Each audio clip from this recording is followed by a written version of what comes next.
अदिति चौहान। जी ma'am आपका parcel. भैया नहीं चाहिए please. Ma'am ma'am ma'am ma'am अगर आपको नहीं चाहिए तो आपने जहाँ से ऑर्डर किया है वहाँ से आप रिटर्न रिक्वेस्ट डाल दीजिए, वापस हो जाएगा, पर यहाँ तो आपको लेना पड़ेगा। ठीक है दीजिए।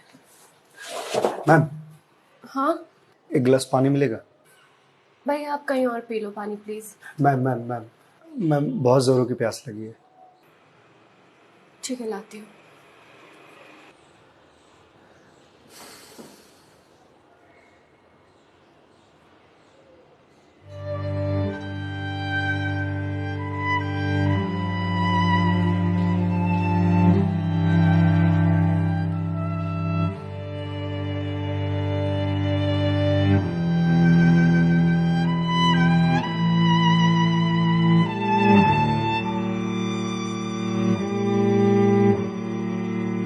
लीजिए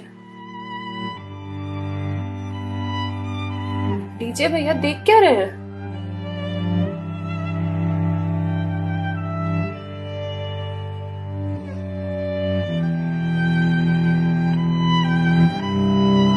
मैम आपको कोई दिक्कत है?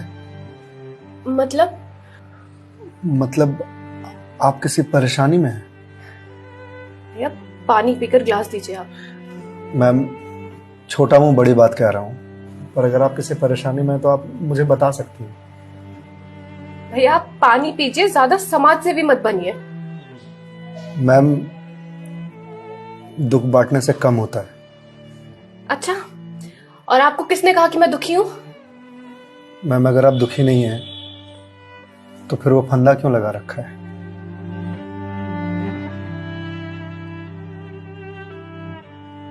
मैम मैंने सुना है खुशियां बांटने से बढ़ती हैं और दुख बांटने से कम होता है। मैम बड़े से बड़ा दुख कम हो जाता है अगर आपके पास कोई सुनने वाला हो। Ma'am ma'am ma'am ma'am please ma'am रोइए मत मैम। मैम देखिए ये तो मुझे नहीं पता कि आपको क्या परेशानी है, पर अगर आप मुझे बताएंगे तो शायद मैं कोई सॉल्यूशन निकाल पाऊँ। नहीं, कोई मेरे लिए कुछ नहीं कर सकता। मेरे पास अब मरने के अलावा कोई ऑप्शन नहीं है। मैम ऑप्शन तो ढूंढने से मिलता है ना। आप एक बार मुझे बताइए ना, शायद मैं कोई जीने का ऑप्शन ढूंढ पाऊँ आपके लिए। क्यों बताऊं तुम्हें? क्या कर लोगे तुम? मैंने बोला ना, मेरी हेल्प कोई नहीं कर सकता है। मैम आप अगर मुझे नहीं बताएंगे तो मैं वैसे भी कुछ नहीं कर पाऊंगा, पर अगर आप मुझे बताएंगे तो शायद मैं कोई हल निकाल पाऊं। और अगर कोई हल नहीं निकला तो आप तो वैसे भी सुसाइड करने जा रही थी, तो जाने से पहले अपना दुख मुझे बताते जाइए प्लीज।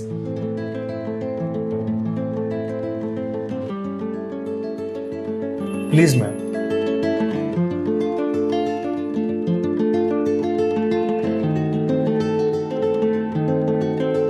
मैं ईएमआईज़ के चक्कर में फंस चुकी हूँ। मतलब ma'am?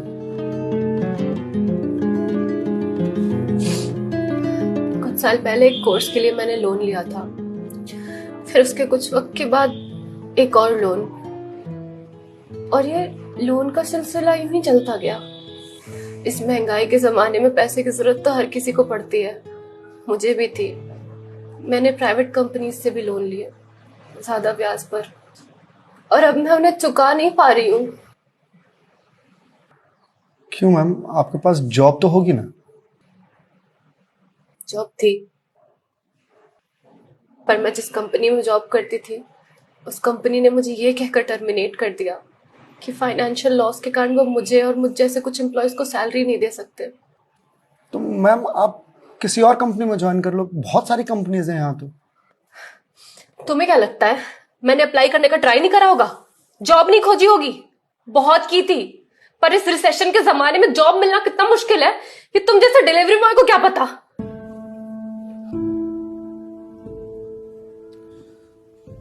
I am sorry ma'am, शायद आप सही कह रही हैं, मुझे इस बारे में कोई जानकारी नहीं। जॉब जाने के बाद मेरे से चीजें हैंडल नहीं हो रही हैं। बैंक से रोज कॉल्स आते ईएमआईज भरने के लिए, और प्राइवेट कंपनी वाले फोन कर करके धमकियां दे रहे हैं।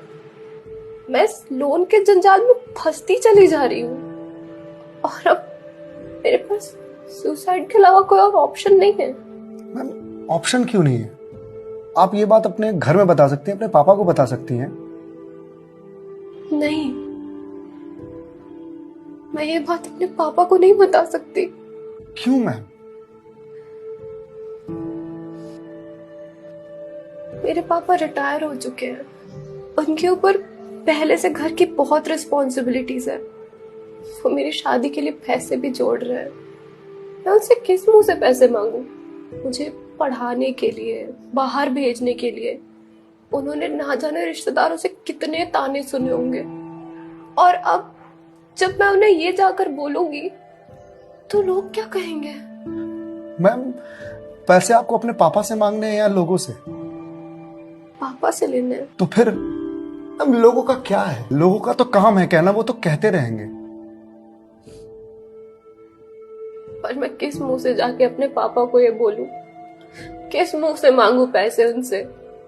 जिस उम्र में मुझे उनका बोझ उतारना चाहिए, सहारा बनना चाहिए, उस उम्र में मैं उन पे ही बोझ बनूं।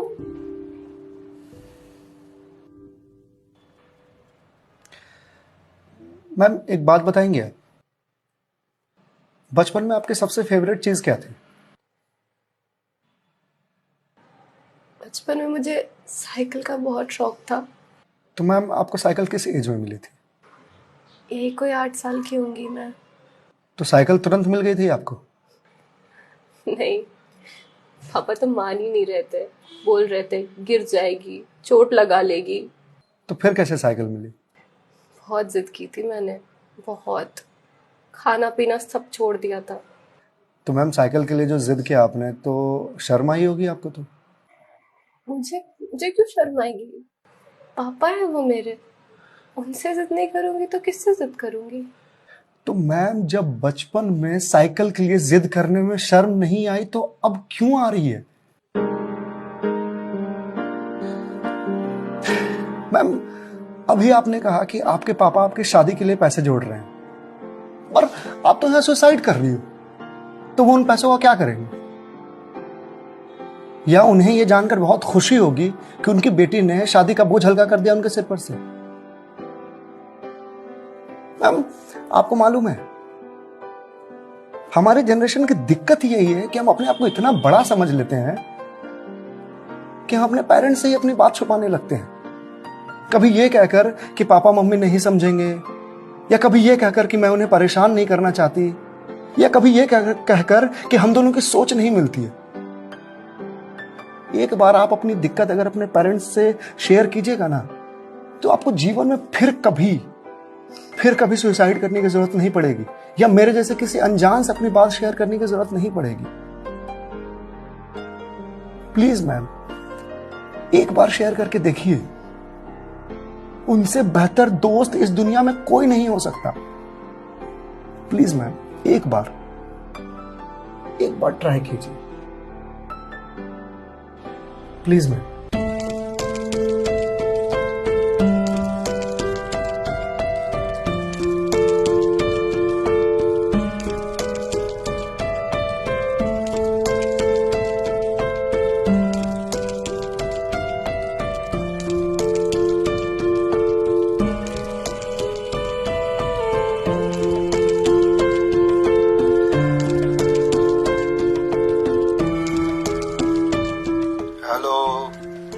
हेलो पापा।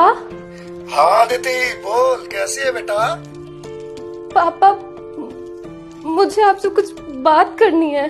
हाँ बोल ना बेटा। पापा, मैं क्या हुआ बेटा? पापा, मैं बहुत परेशान हूँ। हाँ तो मुझे बता ना, किस लिए परेशान है? अदिति बेटा, रो क्यों रही है? बता ना, क्या बात है? पापा, वो मैंने बैंक से लोन ले रखा था ना,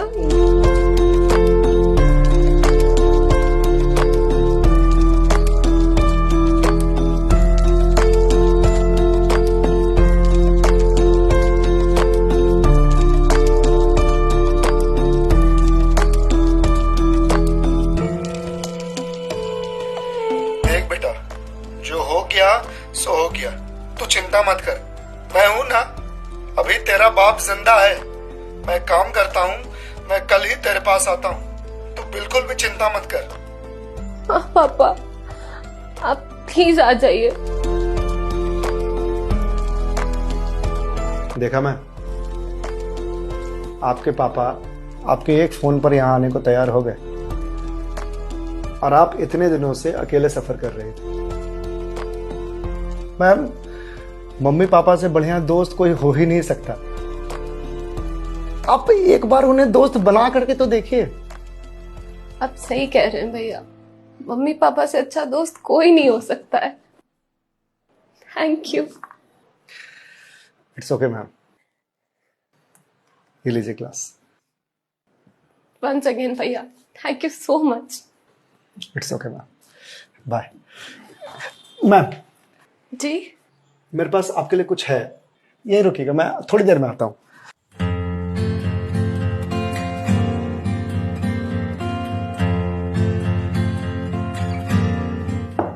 मैम। जी भैया।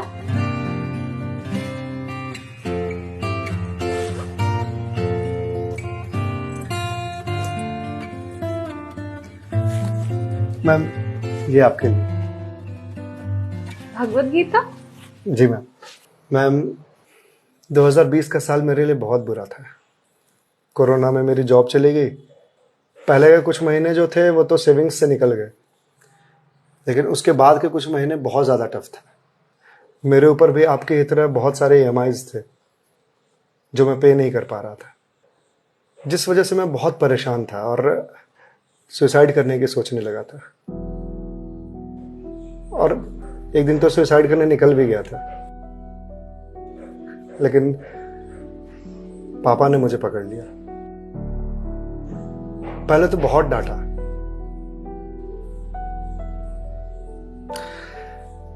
फिर उसके बाद सीने से लगा करके कहा कि तू चिंता क्यों करता है, मैं हूं ना।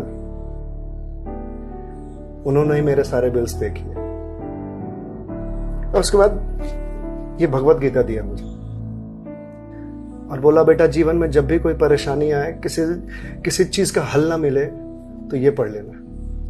इसमें जीवन की सारी परेशानियों का हल तुझे मिल जाएगा। और मैम, वो दिन है और आज का दिन है। आज जिस कंपनी से मैं आपको डिलीवरी करने के लिए आया हूं वो मेरी ही कंपनी है। आपकी अपनी कंपनी है? जी मैम। कोरोना के बाद मैंने अपना स्टार्टअप शुरू कर दिया था जॉब जाने के बाद, क्योंकि जॉब मिल ही नहीं रही थी। तो अगर आपकी कंपनी है तो फिर ये डिलीवरीज आप क्यों कर रहे हैं? मैम, मुझे अच्छा लगता है अपना काम खुद करना, और शुरुआत तो मैंने अकेले से ही किया था ना। आज भी जब मन करता है तो निकल जाता हूँ डिलीवरी करने के लिए। और देखिए, आज तो निकलना मेरा सफल रहा, आपसे मुलाकात हो गई। और जो सीख मुझे भगवत गीता से मिली वो मुझे आपको देने का मौका मिला। मैम, वैसे तो बहुत सारी बातें हैं इसमें सीखने की, पर जो सबसे अच्छी बात मुझे लगती है वो ये कि जो समय है ना, ये कभी एक सा नहीं रहता। आज बुरा समय है तो कल अच्छा समय जरूर आएगा। आज अंधकार है तो कल सवेरा जरूर आएगा। इसलिए कभी भी अच्छे समय में इतराना नहीं चाहिए और बुरे समय में विचलित नहीं होना चाहिए। समय है, कट जाएगा। मैम, इस एक थॉट ने मेरी पूरी जिंदगी बदल दी। मैम, तो अब आप पढ़िए इसको, देखिए शायद आपको कुछ और मिल जाए। पर मैम, जो भी मिले उसे लोगों से शेयर जरूर कीजिएगा, क्योंकि कहते हैं ना, ज्ञान बांटने से बढ़ता है। Thank you.